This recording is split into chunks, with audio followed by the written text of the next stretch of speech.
heading home.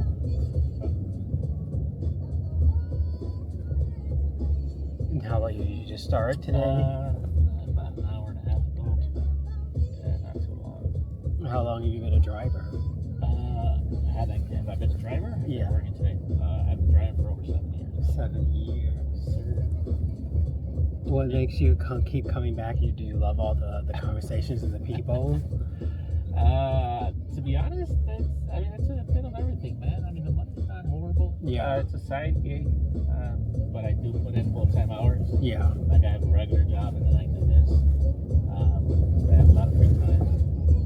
Conversations are cool. Mm-hmm. I mean, I want to say 90% at least, maybe more. My passengers are chill, talk or no talk. Like everybody's just, pleasant. Has it made you see people differently? You look at humanity different? That's an interesting question. Not really. Differently. I mean, I don't really see people differently. I think I've always been.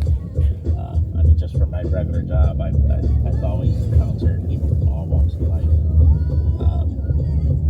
I engage with, CEOs to landscapers to, maintenance to all nationalities, creeds, languages. So, I've always kind of been, and like even as a kid, I've always been around, very diverse, population. Yeah. So, I don't really expect, or not, one way or the other, a bunch of people.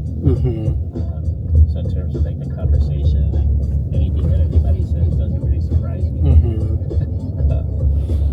So in that regard, no, I don't hasn't really changed anything. I have had some really good conversations, and that's really what I take away from it. Yeah. I feel like everybody, as long as I continue to remind myself that everybody's going through something, and people's reactions, conversations, opinions,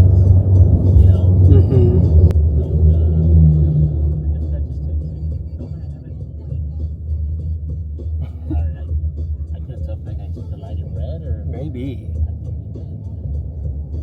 I think he did. Do you think, do you enjoy, or I guess, I don't know, the question I want to ask is how do you feel being around, it sounds like since you were a kid, you were always around diversity. Yeah.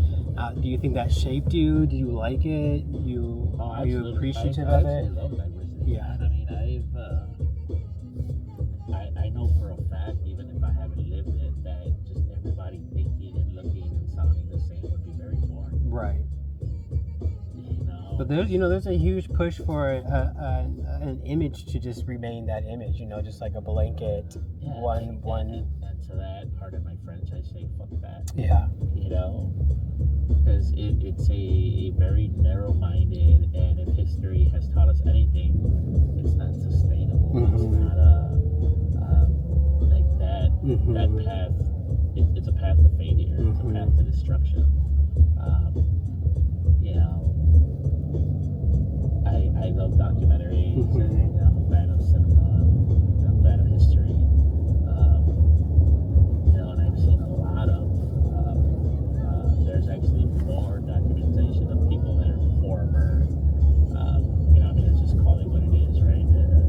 Former Aryans, former white supremacists, former, who have all seemed to change in their ways. I understand where that viewpoint comes from. It's isolation. Right. It's being in the bubble. It's what they're exposed to. Have you seen Wicked? I'm sorry? Have you seen Wicked? I have. Have you seen part 2? Not yet. Oh, okay. Is it really good? Yeah, because you talked about a bubble, and they kind of talked about Glinda being in a bubble, and she has to realize is this what she wants? Is this bubble life what she wants? And it's just interesting because when we talk about diversity, and I go back to Wicked because it just came out. It's like I wonder if some people are they floating in a bubble, and is it hard for them to ask themselves, is this what I want? Is this worth the price of being in the bubble? Yeah, no, I mean they'll realize that, because eventually, I mean, look, pick a topic, pick or pick a focus that surrounds that, and it's gonna be affected negatively should they have their way. Economics of it. Right. It's not sustainable. Right. Who the fuck is gonna do the jobs? Right. What I'm saying? That's not saying that that's all that the people do. Quite the contrary. But in terms of just in general contributions, the message here is that we all need somebody. We all need of somebody. I'll give you an example since we started talking about passengers and conversations and my experience and how I like it. I said more than 90%, for the most part pleasant. I'm going to reference one that was not. There's a gentleman who came into the car chuckling under his breath, and then shared with me why he had just dropped off a car, a rental car, just driven from, I don't know, let's say Kentucky, I don't remember the city to be honest. But he had just driven down because his flight had been canceled, so he rented a car, and then, lo and behold, he shows up and he finds out that they gave him the wrong car. It wasn't even the car to him, it was somebody else's reservation. And then he looked at the bill, he's like, oh, it's not my name, it's not even my credit card. Realizing the mistake rather than correcting it, he just left. He's like, oh man, he's like, I feel stupid now. He's like, I could have given this car to my daughter. He's like, I could have just kept the free rental car because they never would have known. So wait, so he goes to get a rental car, but they don't have his rental car. They gave him a stranger's. They gave him somebody else's rental car. And instead he just walked away. And he gets to Chicago. With the stranger's rental car. He sees that the bill is like $800 and something. Somebody else's credit card, and rather than fixing it, says, "Hey, this is I'm kicking myself because my daughter just turned 16. I could have just given her. She needs a new car. I could have just given her the car." Like to give his daughter the rental car, and that she just drives until they figure out that he stole a car. So, because it was on someone else's card and someone else will pay for it. Exactly. So I mean, that alone right there has already told me what kind of person this person was. So we continue on the conversation, and he, like you, for the most part, I guess still, like the conversation, I'm not going to say it's pleasant, because at that point, I'm just like, oh my God, this guy's a piece of shit. So we continue on, and he starts asking me, he's like, oh, so how do you like Uber? But just like, in a very kind of, almost like as if looking down on you, kind of. And I can always tell when people talk to me or look at me, kind of act that way when they're sitting in the back of the car. They see it's very easy to see the driver and equate me to, I don't know what your non-essential person. Non-essential person. And I thought he's just an Uber driver. He does this because he can't do anything else. Whatever, everything that goes along with that stereotype. Right. Which is completely wrong. But anywho, so that's how he's talking to me, and he's asking me. And then he asked me a question. He's like, so what don't you like about Uber? And he's like, and let me preface this by letting you know that I'm a shareholder. He's a shareholder? He's a shareholder of Uber. Okay. So I'm like, so do you want my unfiltered response? Yes. And, he's like, yeah, absolutely. He's like, I'm a shareholder. He's like, I don't know, maybe we can do something about it. So I went down and listed all the things that I like. And I listed the things I could use. I didn't say things I don't like. I said things I could improve on. Yes. I've been driving for over 7 years. At that point, I had a 4.99 rating. So we're having this conversation. Actually, we only got 4 minutes. I'm going to speed this up because it was a very long conversation. He summarizes everything that I say, not by acknowledging what I mentioned, or validating it, or saying, hey, you know what, we empathize, and we're working towards that. I mean, he's a shareholder. He doesn't work for the company, right. So at the end of the day, he really has no say, no power, right. nothing. I understand, right? He just put himself in that position, like, oh, I'm a shareholder, so like I'm essentially your boss. And probably made me feel that that's what he intended in saying that. He's like, and then he just starts chuckling, and he's like, let me tell you what Uber's real problem is. So forget everything you said. let me tell you what we feel is a real big problem. And then he just looks at me as I'm looking at you in the rearview mirror, dead in the eye. You. He said you. And what is you as a human being is a problem? Me as the driver. Because you're a person that needs money and needs probably, and then that's cost a lot of. So he says they cannot wait for Waymo to get approved nationally. So that at that point, and his words exactly, I quote, "we'll just be printing money." Yeah. And that's what he said. I've never wanted to kick somebody in my car more in my life than at that point. I was gonna ask, how did that make you feel? I wanted to pull over. Yeah. I just looked at him. I actually said this, and this is probably what rubbed him the wrong way. From me, I'm like, fuck the audacity. Right? It's like, seriously? I'm like, you're gonna say that to me, you're a driver, right now? Yeah. While you're in my car? I was like, wow. You know, and I probably could have kept that to myself. Yeah. I mean, but he told you the truth, so you could tell him the truth. And exactly. Yeah. So I said, interesting. And he's like, oh yeah. He's like, that's where we're waiting. And then it was preceded by, 4 minutes of awkward silence. Yeah. And as we're getting in the fucking car, he's like, thanks for the fucking ride. And he slams my door. I was like, crazy. Yeah. So, one day later, yes, I noticed that my rating went from 4.99 to 4.97. Okay. 2 points. I don't understand that. Is that difficult? Is that easy? Is that hard to do? It's very hard to do. Okay.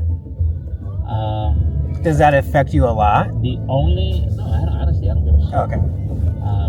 I didn't know if they use points to determine your pay or stuff like that. If you drop below a 4.85, or if you drop below for your rating, if you drop below a 85% acceptance rate, if you go above a 4% cancellation rate, then all these extra perks that they offer you. I mean, they say that they incentivize you to drive, they take away your money, your earnings. I'm a Diamond Pro driver, the highest tier there is. I get a 5% pay boost. Yeah.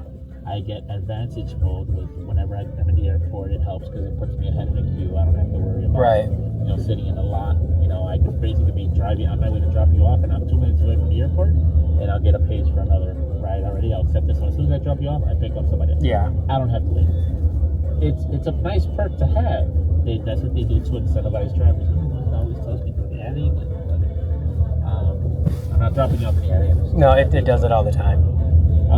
So yeah, it does help, right? So that's one of the catches with Uber. You're an independent contractor. When they say that, you're free, you work by yourself. We don't have to give you benefits, pay time off, insurance, none of that. Because you're free to come and go as you can. But the reality is that that's not how it works. Right. So let me ask you this: if I choose not to go to a certain area, if I choose not to accept a ride, if I can cancel a ride, then that affects me. And obviously, if I don't have a rating above a certain level, then I get kicked off the app. So am I really an independent contractor? Yeah. And the answer is no. Yeah. It's interesting. It's interesting because I was talking to other Uber drivers. They don't think that Waymo's going to come because the streets are too tight. Yeah. But with your diverse background, did that help you, or did that just give you the not cushion, but the eye roll to just dust that off because you're probably just used to so many different types of people that can just look at you differently? I'm thick-skinned, man. Yeah. And I, at the end of the day, again, it's look, we're strangers. Yeah. We're probably realistically never going to see each other again. I've only had one passenger that I've given a ride more than once by coincidence. So it doesn't really matter to me. Again, I just kind of shake it off. Yeah. I do find it interesting that the app or the application itself, how it conditions you or kind of makes some drivers be like, oh, you're constantly looking at the ratings. It reminds me of Black Mirror, that show on Netflix, on how the ratings and the likes and all that. It was I remember that was my first episode watching. I'm not falling victim to that. Honestly, I could care less. Yeah. So I mean, if you look at my ratings and you see the comments that I have, You know, if I've been driving over 7 years, I've done over 8,000 rides, and I only have 4 bad ratings, and the only comment is not polite. Yeah. Yeah. You know, it makes you just feel like you have to be a robot.